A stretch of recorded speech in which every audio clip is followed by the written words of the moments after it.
Hey, everybody, it's Natalie B. McKenzie with The Whole Woman, and welcome to this week's episode of Living Life Authentically with yours truly. Well, it's the day after Mother's Day, and I hope all moms are just coming down from their cloud nine, having had a wonderful weekend. And maybe you're still off somewhere luxuriating in a little bit of vacation and having a good time away from the family. Fabulous. Enjoy it. I had a quiet day, spent some time with some special friends, especially none other than Miss Nellie Jenkins. But yesterday, being Mother's Day, was also the birthday of one of our, what I like to call TWW mommies. And she's our favorite mom, none other than Sandy Tate. So happy birthday, Sandy. I know they just kept you going from midnight till midnight, and you had a ball and a blast. We miss you. We didn't get to see you this year, but not to worry, there's still time to celebrate. So we want to wish you a happy Mother's Day if you're still out celebrating. And for some of us who've lost our moms, I lost my mom, I lost my mother-in-law. It was a little different, but that's okay. We have wonderful memories. And if you've lost a child, we are sending you a special wish, a hug. And we know time heals it, but Mother's Day makes it just a little harder. So, welcome to Living Life Authentically. I'm Natalie B. McKenzie, and we have a phenomenal woman for you today. I'm excited to chat with her because she's one of my faves anyway.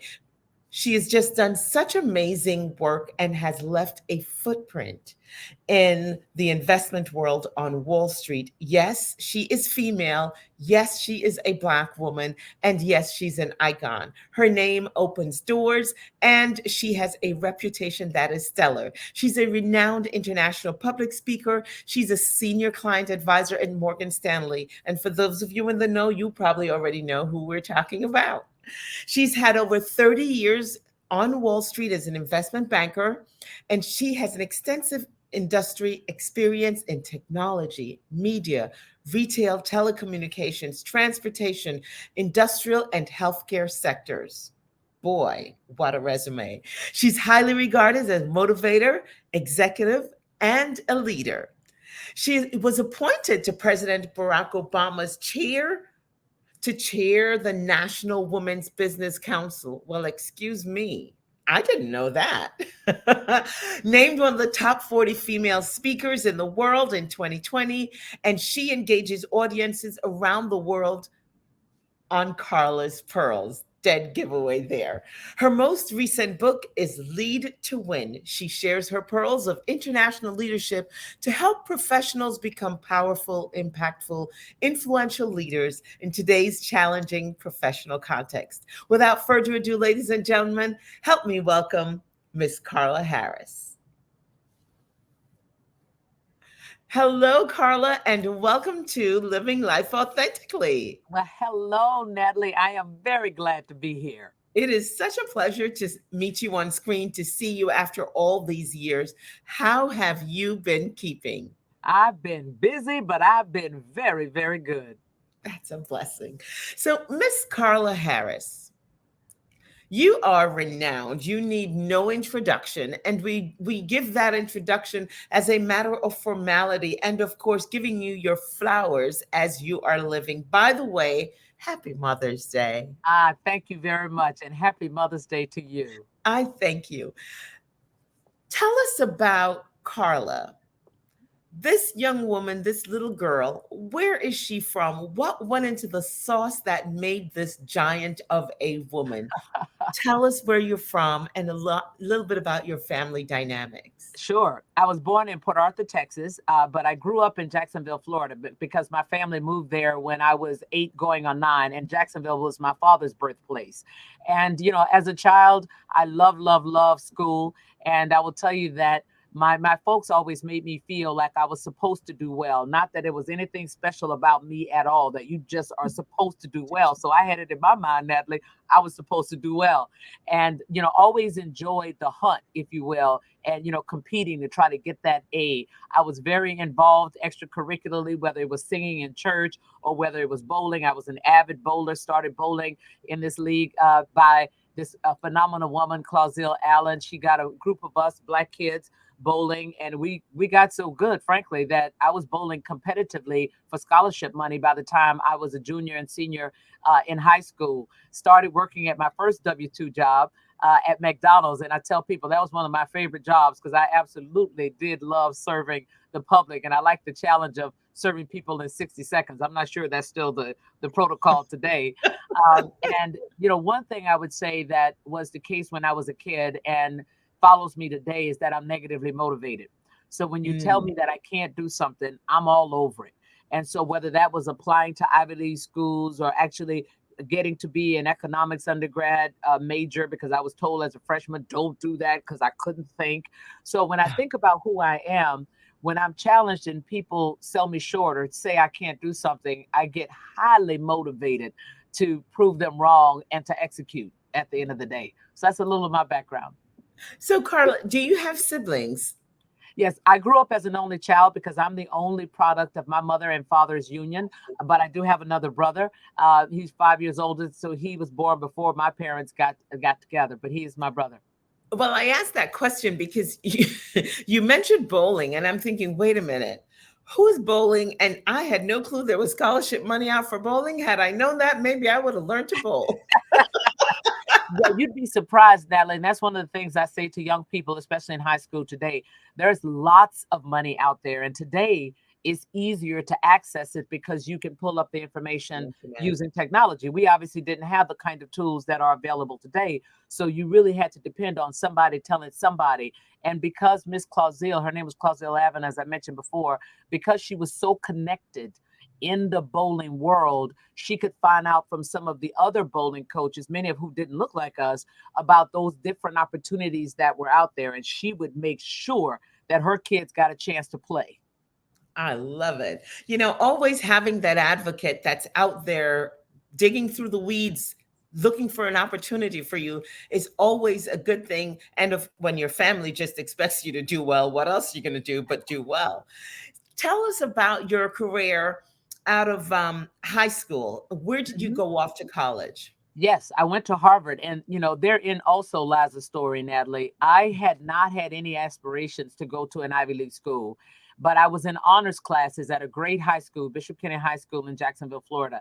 And I was in those classes hearing my classmates speak to each other. Oh, did you apply to Harvard yet? Well, I'm finishing my application for UPenn, and I'm thinking about applying to Princeton, and I'm listening to these conversations. And then some of the recruiters were actually coming to campus because Bishop Kenny is a renowned school in Jacksonville, Florida. And, I went to a couple of those meetings and I was really intrigued. I remember the first one I went to was Cornell. And I remember going to the guidance office and I said, I'm going to apply to Cornell. And I mentioned a couple of other schools that I heard my colleagues talking about. Sure. And the guidance counselor said to me, and I'm sure he was well meaning, but he said, don't apply to those Ivy League schools. Don't worry about that. You'll go to a good college. Don't worry about applying to those schools. And I said, well, why not? And he said, because it's really difficult to get in. They take 1 in 10, maybe. Don't worry about it. You'll go to a good college. Just apply to the Florida schools. And then I said, well, what do you need to get in? And he said, you need good grades. Well, now they had a 4.0, right? He said, you need But good, don't apply. yeah, you have good SAT scores. I said, yeah, I got great SAT scores. You need to be involved. I was involved in like 3 or 4 activities at the time. So he said, trust me, you apply to the Florida schools, you will get in. So being the obedient little Catholic girl that I am, I did exactly what he told me to Yeah. do. I applied to all the Florida schools. However, I applied to all the other schools that I wanted to apply Good to. for you. And Natalie, I got into all of them. So what do I say to young kids today? Don't count yourself out. And for Pete's sake, don't let anybody else count you out. If I had listened and had not applied, I'm not saying I wouldn't have gotten to Wall Street, but I would have been on a completely different trajectory than the one that was preordained for me. Right. So I applied and I got in. And I remember telling my mother, Ma, I got in to Harvard. I'm going. And she said, well, how are we going to pay for that? And I said, Ma, I don't know, but we'll figure it out. And voila. Here we are. We know someone else that made it to Wall Street that was told to go be a plumber. He Uh-huh. also made it to Harvard. It's amazing how great these guidance counselors have you students pegged. They know you so well. Yeah. So you go to Harvard. Tell me about this experience at Harvard and give us context of what was happening culturally, Yeah, because so I'm I'll tell you, sure. another funny story. So that was the early 80s. So preppy was all the thing. So I saved up my money from working at McDonald's and I went shopping before I went up to Harvard because I went sight unseen. We didn't do any college tours, by the way. There was no money to do anything like that. So I went sight unseen. And I remember my honors physiology teacher saying to me, if you can't afford to go see the school, then you can't afford to go. And Ooh, again, it was one of those things, frankly, Natalie, that it just didn't land, right? So I I went can't believe sight that we're so brazen. right. I had never been to and he didn't say it in a mean way. He was trying to encourage the students to visit before they made their decision. But I don't think he was taking into account the fact that some of us didn't have the resources to be able to do such a thing. And at that point, I had never been on a plane. So my first time, it was actually my second time because another college was trying to recruit me and they actually paid for me to come and see that school. So that was my very first time on the plane. But the second time was when I went up to see Harvard. And I had never been to the Northeast before. And I remember getting to the campus, and my mother said, call me when you get there." So I went to the payphone. Remember that? I went to the payphone and I called my mother and I said, "Ma, I'm here." And she said, "How is it?" And I said, "Oh," I just broke down because all of a sudden now it hit me at 17 that I was out here on my own, right? So, you're talking big and bad when you're at home. I got out there on my own and I'm like, "Oh no." But make a long story short, my mother said to me again, she plugged into that negative motivation. She said, "Carla, you still have the money tied in the handkerchief that we gave you?" I said, "Yes, yes, ma'am." She said, "Well, honey, nobody's making you stay. You haven't unpacked your things. You can get a cab. You can come right on back here and you can go to college locally, or I'm sure one of the Florida schools, FSU, FAMU, University of Florida that accepted you, I'm sure they'll take you. And if not, you can spend a year here going to Florida Junior College and then you can transfer, but you don't have to stay, baby. You Oh, don't have to stay." And I don't need to tell you, Natalie, those tears, whoop, they dried right up. Right? And I was like, I think I'll try. And the rest was history. And while I was there, I had a work study job, but I quickly acquired a couple of other work study jobs. So mm. I had at one point 3 jobs while I was there. So I never had to call home and ask for any money. Between loans and some small scholarships and working, I was able to make it through, and magna cum laude at that. So All I right. tell I tell students you can absolutely do that. Working, studying, trying to get honors, they are not mutually exclusive. They all work together, and if you trust whose you are, not who you are, it's gonna work. Don't worry. I am so excited to hear this because now here you are graduating. What was your major? Economics. And as I mentioned, as I alluded to earlier, my freshman year, you know how everybody takes those survey courses, the big courses? Well, the big course was Ec 10, but you had study groups that were generally led by graduate students. And boy, this guy was hard to understand and hard to learn from. In freshman year, you declare your major. And when it was time to declare majors, he said, "Girl, whatever you do, don't major in economics because you can't think." So I don't need to tell you what I did. I went straight over to the freshman dean's office and signed up for economics. Boy, you've just been they've been betting on you all this time, huh? Oh boy. So what were some of the other things? Because I noticed that in your official resume, it doesn't talk about you singing. I happen to know you have performed at some very esteemed places. I'll let you tell the story. But tell us about that little extracurricular activity of Yes. yours, singing. Yes, I sang for 3 years with the Radcliffe Choral Society. And the reason that I sang with the Radcliffe Choral Society as opposed to Kaumba, which I was dying to sing with, that was excuse me, the gospel group on campus, is that freshman exercises, when they open it up and all the freshmen are there, the parents are there and all of that. I was there by myself, of course, because my parents couldn't afford to come up. I saw the Radcliffe Choral Society sing, and I'll never forget it. They were singing, "She wore a cherry ribbon in her hair." And I didn't see anybody who looked like me. So again, Natalie, that was that Scooby moment, that wait. And I'm thinking, well, if I think I can sing, then I should be able to sing classical music as well as I'm singing gospel and R&B and pop. So Wow. I tried out for it and I got in. And I will tell you that it was an amazing experience. As it turned out, there was already one other Black female in the Radcliffe Choral Society at that time, but she wasn't performing that day. Now, interestingly enough, if I had seen her, maybe I wouldn't have felt so strongly that I had to go to do that. But the reason I ended up not singing Kaumba, which is probably the only regret that I have from my Harvard time, was that the Radcliffe Choral Society rehearsed 3 days a week and Mm. and they rehearsed Monday, Wednesday, and Thursday. And Kuumba rehearsed on Tuesdays and Thursdays. And I said, boy, if my grades start to suffer and my daddy finds out that I'm singing 4 nights a week, he's going to kill me.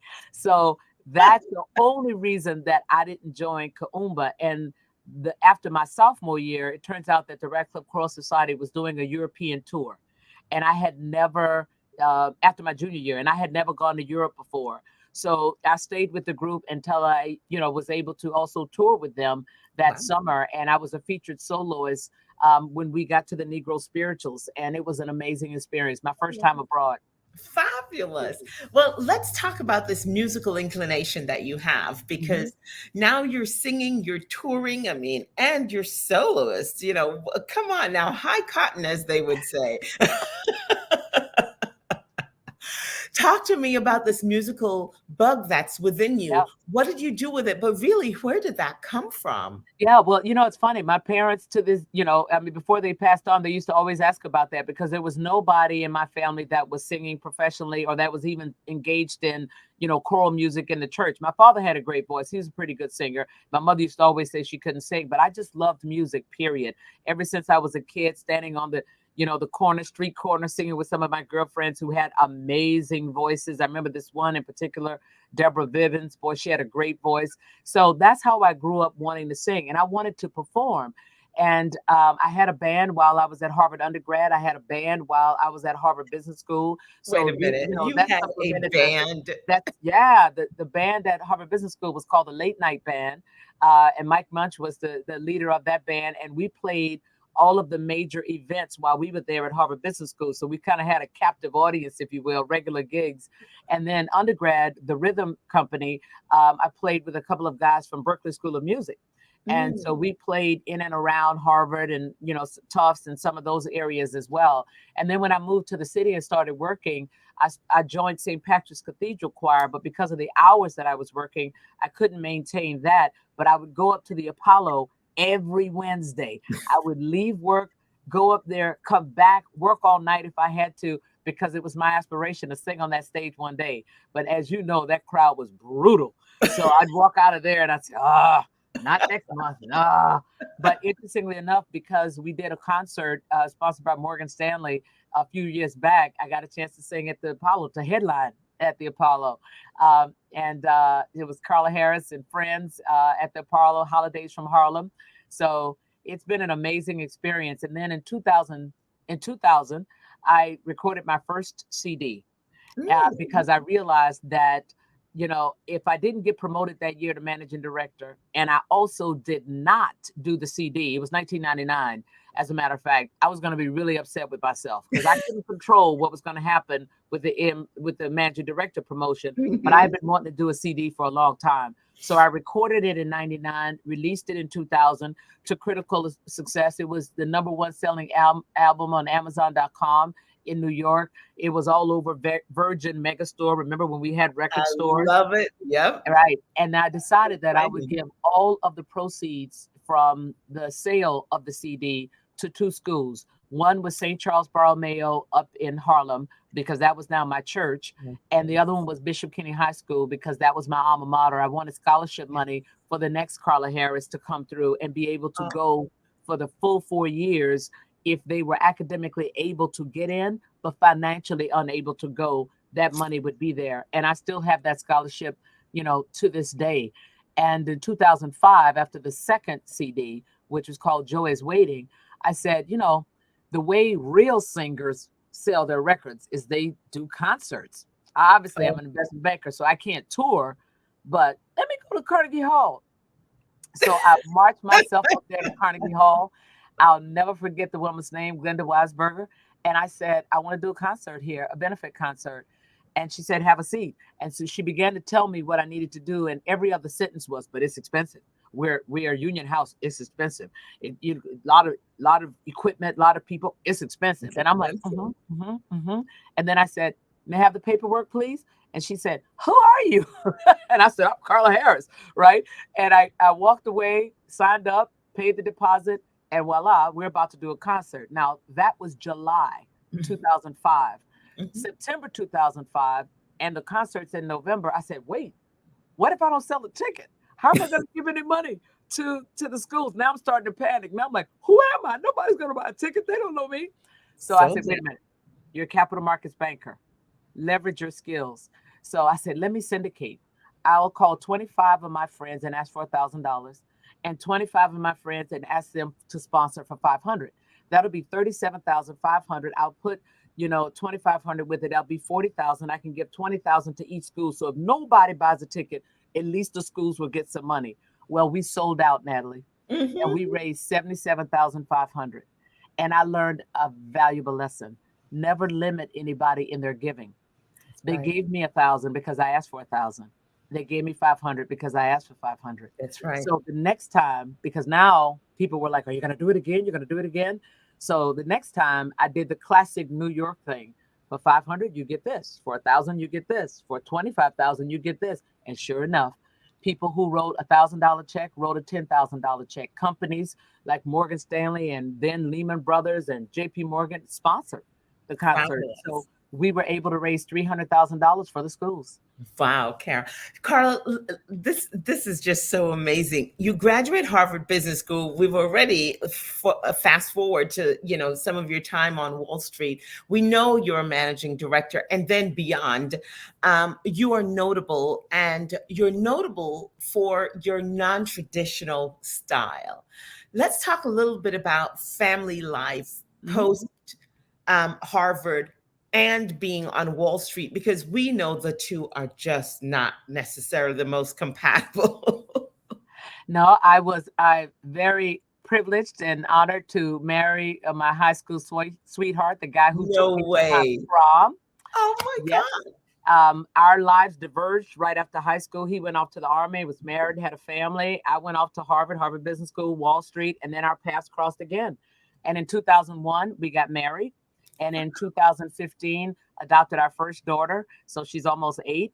And then 2 months into the pandemic, we got a call from the same adoption agency and said, we know you guys have been waiting and you had pretty much given up, but we got a situation that we think fits exactly what you were waiting for. And sure enough, it did.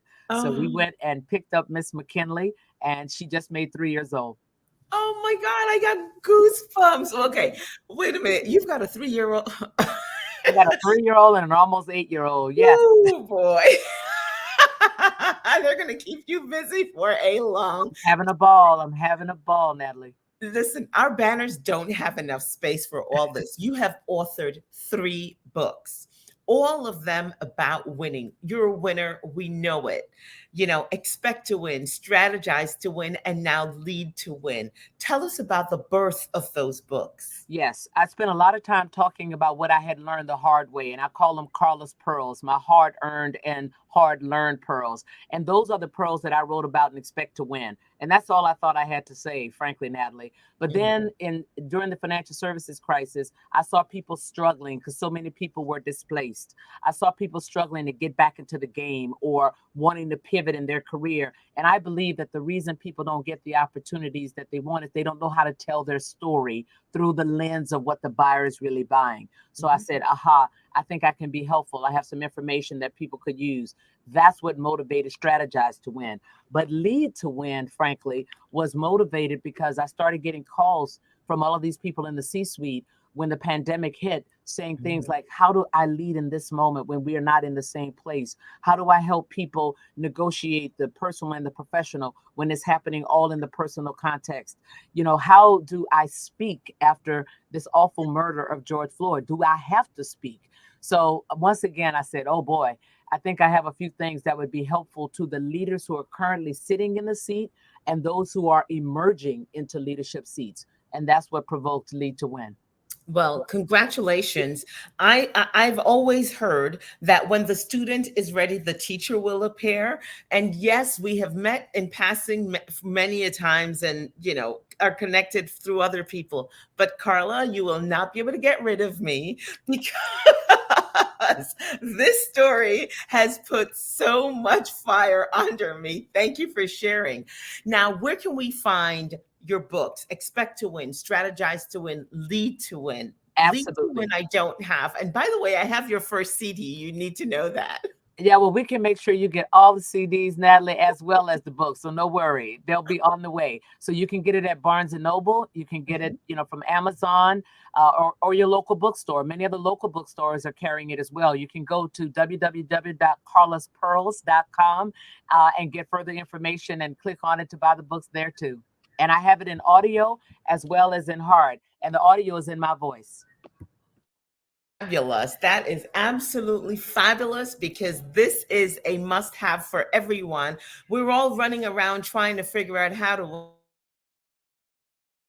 We're all running around trying to figure out how to win, how to make it out, how to make it work.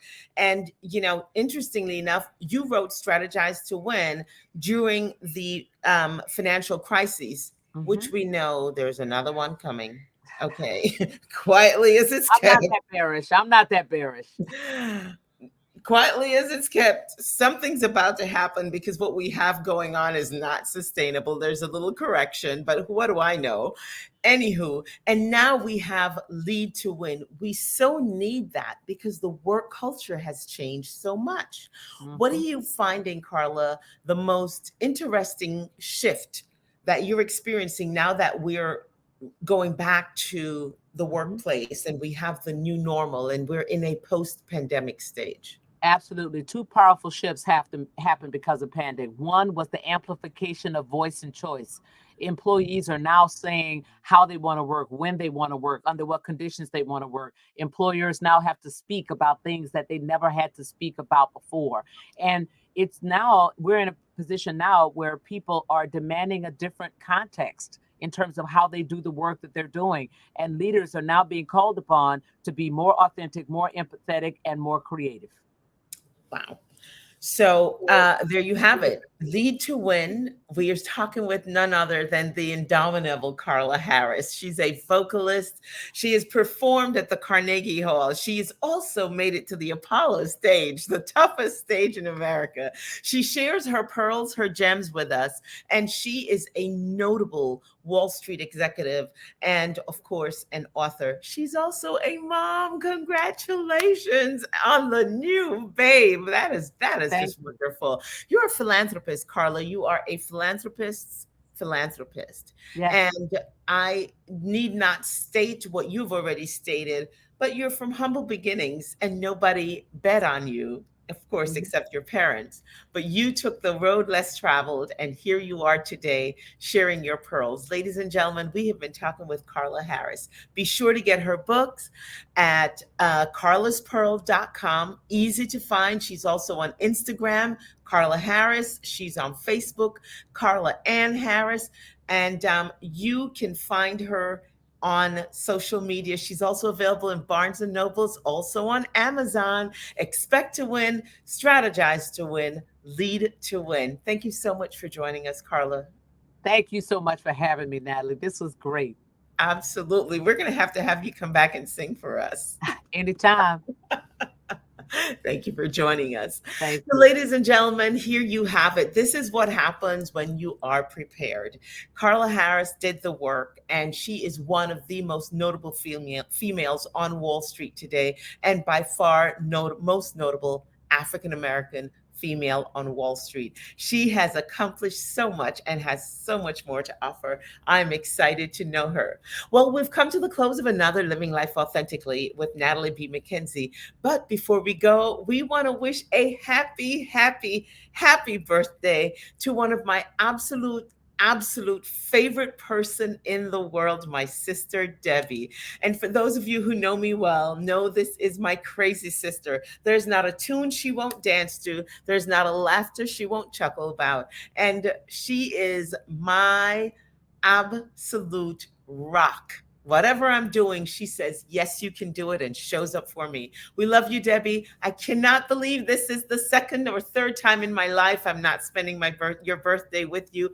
Happy birthday. We love you. And you can see, Carla, you've got the congratulations popping up. Thank you for watching us. I'm Natalie B. McKenzie, and we wish you enough life to live, enough joy to give, enough love to share. I wish you enough. Good night.